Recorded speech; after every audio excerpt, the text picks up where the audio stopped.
윤화여고 1학년 학생 여러분 안녕하세요.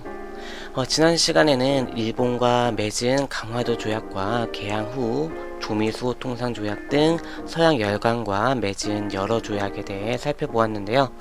오늘 26차 시에선 개화와 위정척사의 전개를 배우면서 개항 이후의 조선의 상황에 대해 알아보도록 하겠습니다.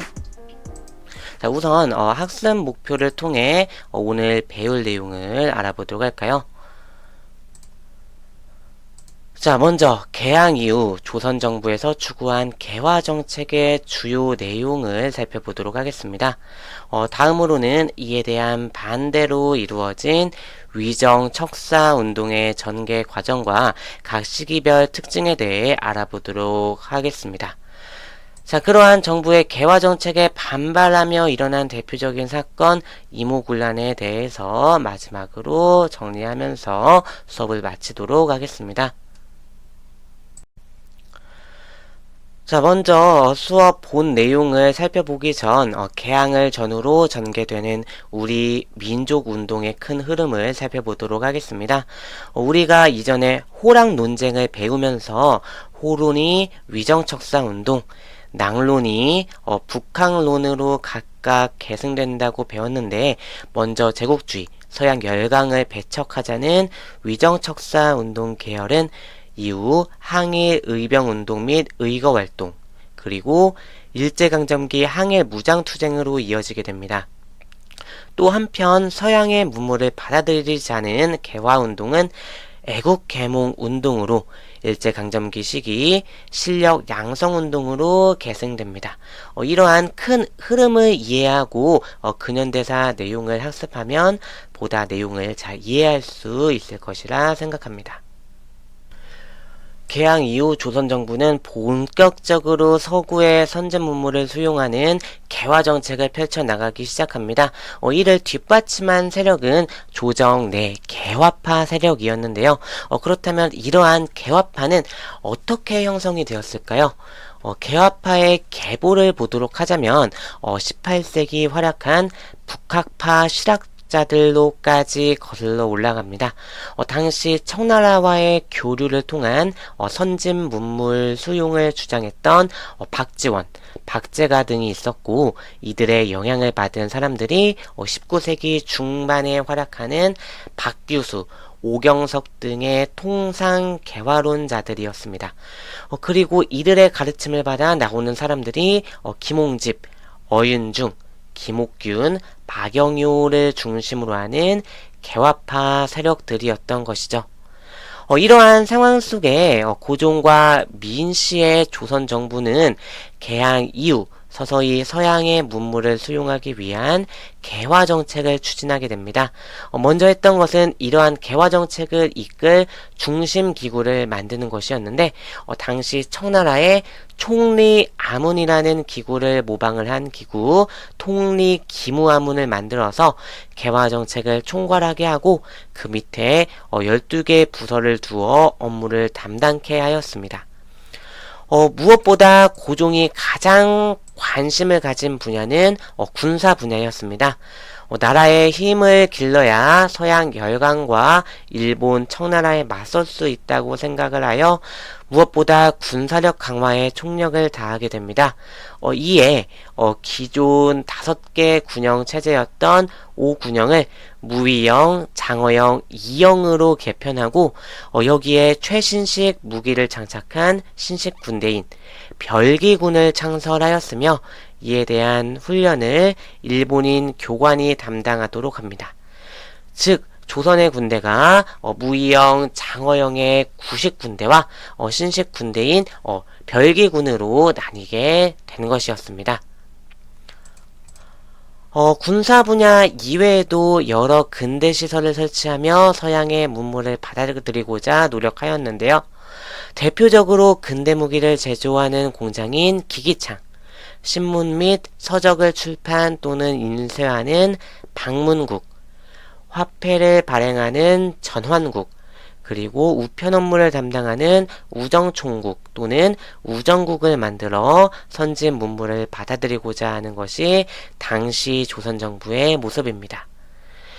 또한 조선 정부는 개항 후 청나라, 일본, 미국 등의 사절단을 파견하여 당시 각국의 상황을 살펴보면서 선진 문물과 기술을 받으려고 하였습니다. 일본에는 강화도 조약을 체결한 이후 1차로 김기수, 2차로 김홍집을 수신사로 파견하였으며 1881년에는 조사시찰단을 파견하여 일본의 정세를 살펴보게 하였습니다. 청나라에는 영선사를 파견하여 근대무기 제조 기술을 배워오도록 하였고, 조미수호 통상조약이 체결된 후 보빙사를 미국으로 보내기도 하였습니다. 여기까지가 개항 이후 조선정부에서 추진한 개화정책의 내용이었습니다. 교과서를 통해 내용을 살펴보고 정리하기 바랍니다. 이러한 정부의 개화정책에 대해 모두가 찬성을 하지는 않았습니다.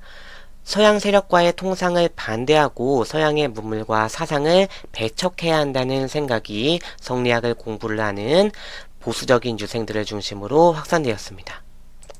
이들은 성리학적인 유교 사상과 문화가 바른 것이므로 지켜야 하며 서양의 신문물과 사상을 사악한 것이라 여겨 배척해야 한다는 논리, 즉 위정척사 사상을 전개해 나갑니다. 이러한 위정척사의 주장은 당시 시대적인 상황에 맞게 전개가 되어 가는데 지금부터 그 전개 과정에 대해 알아보도록 하겠습니다. 자, 먼저 1860년대는 흥선대원군 집권기로 서양 세력들이 통상을 요구하며 우리나라를 침략했던 시기였습니다. 대표적인 사건이 병인양요가 있었죠. 당시 위정척사 운동의 선구자라 부르는 이항로와 기정진은 이러한 서양 열강의 통상 요구를 반대하며 그들과 끝까지 싸워야 한다는 척화주전론을 펼치며 당시 흥선대원군의 통상수교 거부 정책을 지지하였습니다. 다음 1870년대에는 우리나라가 일본에 의해 강화도 조약을 맺으며 개항을 하게 되는 시기였습니다. 이 당시 유학자 최익현은 일본의 개항 요구의 본질과 침략성을 간파하며 일본과의 통상수교와 개항을 반대한다는 상소를 올렸습니다. 여기서 그는 일본은 서양 오랑캐와 같다는 이른바 외양일체론을 내세워 개항을 강력히 반대하게 됩니다. 최익현에 대한 이야기는 수업 시간에 영상을 통해서 더 자세하게 보도록 하겠습니다. 1880년대에는 위정척사 운동이 절정에 이르던 시기였습니다. 1880년대는 개항 이후 본격적으로 서양 열강과의 수교를 맺는 시기였습니다. 특히 그 시작인 미국과의 통상수교가 이루어지는 과정에서 당시 2차 수신사로 일본을 방문했던 김홍집이 중국인 황준헌이 쓴 책인 조선책략을 소개하였고 이 책이 조선 내에 유포되며 서양 열강과의 수교와 개화의 분위기가 일게 되었습니다. 그러자 이만손과 홍제학을 중심으로 영남 지역의 유생들이 집단 상소, 즉 영남 만인소를 올리며 개화에 반대하는 운동을 펼치게 되었습니다. 이러한 위정척사 운동은 1890년대로 접어들며 일본의 침략이 본격화되자 항일 의병운동으로 계승되었습니다. 다음은 위정척사 운동의 전개 과정입니다. 1860년대, 1870년대, 그리고 1880년대 시기별로 위정척사 운동의 전개 과정과 발전 과정에 대해 정리를 하기 바라고요. 이 사료는 1880년대에 미국과의 수교 분위기를 이끌어낸 조선 책략의 내용과 이에 반대하는 영남 만인소의 내용입니다. 러시아를 견제하고자 중국과 친하게 지내고 일본과 관계를 맺으며 미국과 연대해야 한다는 것이 중국인인 황준헌이 쓴 조선 책략의 주요 내용이었고 이러한 내용의 위정척사 유생들은 미국과의 외교 관계를 맺는 것에 반대하는 영남만인소를 전개한 것이죠. 여기까지가 위정척사 운동의 전개 부분이었습니다. 이러한 개화파와 위정척사파의 갈등 가운데 고종과 민씨 세력을 중심으로 한 조선 정부의 개화 정책은 계속 추진되게 됩니다. 하지만 이러한 개화 정책에 많은 불만이 나타나게 되는데 대표적인 사건이 바로 이모군란입니다. 개화 정책 부분을 보면서 군사 분야에서는 신식군대인 별기군이 창설이 된다고 했는데요. 조선 정부 내에는 새롭게 만들어진 신식군대 별기군을 적극 지원하고 우대한 반면 구식군인에 대해선 차별하는 분위기가 형성되었습니다. 여기에 개화 정책에 대한 막대한 비용과 정부의 관료의 부패로 구식군인의 월급이 오랫동안 미지급되자 구식군인의 불만은 증가하는 상황이었습니다. 이를 무마하고자 정부에서는 구식군인들에게 급료를 지불했지만 그 과정에서도 부정이 일어나며 구식군인들이 제대로 된 급료를 받지 못하자 이들의 불만은 폭발하게 됩니다. 한편 이러한 고통은 백성들도 마찬가지였습니다. 개항 이후 강화도 조약과 부속 조약 등으로 일본으로의 쌀이 유출되며 쌀의 가격이 폭등하였고 값싼 일본 상품이 물밀듯이 조선으로 들어오게 되며 조선의 민생과 산업이 파탄이 나는 상황이었습니다. 이에 구식군인들과 도시의 하층민들이 당시 조선정부의 개화정책과 민씨 세력의 부패에 반대하며 봉기를 일으키게 되니 이것이 바로 1882년 일어난 이모군란입니다. 구식군인과 하층민들은 별기군 군영으로 가 일본인 별기군 교관을 살해하고 군영을 파괴하였으며 민씨 일파를 찾아내 처단하고 일본 공사관에 불을 질렀습니다. 이후 고종은 권력에서 물러난 흥선대원군을 다시 불러 사건의 수습을 맡기게 되며 흥선대원군이 재집권하게 되었습니다. 흥선대원군은 그동안 추진한 정부의 개화 정책을 폐지하며 원상태로 복구하였습니다. 한편 이러한 상황 속에 목숨을 건진 왕비 민씨 세력은 군란을 진압하고자 청나라의 도움을 요청하였습니다.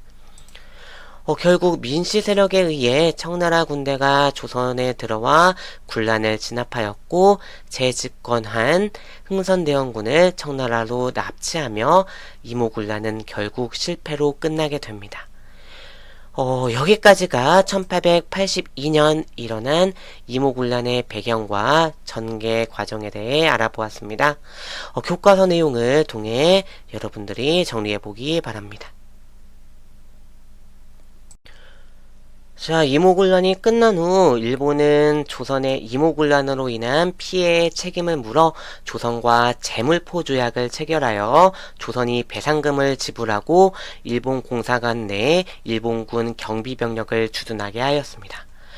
이모군란의 진압을 도운 청나라는 조선의 군대를 주둔시키고 조선의 내정과 외교를 간섭하기 위해 마젠창과 독일인 멜렌도르프를 각각 내정고문, 외교고문으로 조선에 파견하였습니다. 또한 조청, 상민, 수륙, 무역장정을 체결하여 청나라가 조선에 간섭하는 근거로 삼았습니다. 여기까지가 이모군란의 영향과 관련한 내용입니다. 조선이 각 국가 간 맺은 조약과 그 내용을 여러분들이 잘 정리하기 바랍니다. 마지막 정리하기를 통해 개화정책의 추진과 반대 과정에서 나타난 위정척사운동 그리고 이모군란의 내용을 정리하기 바랍니다.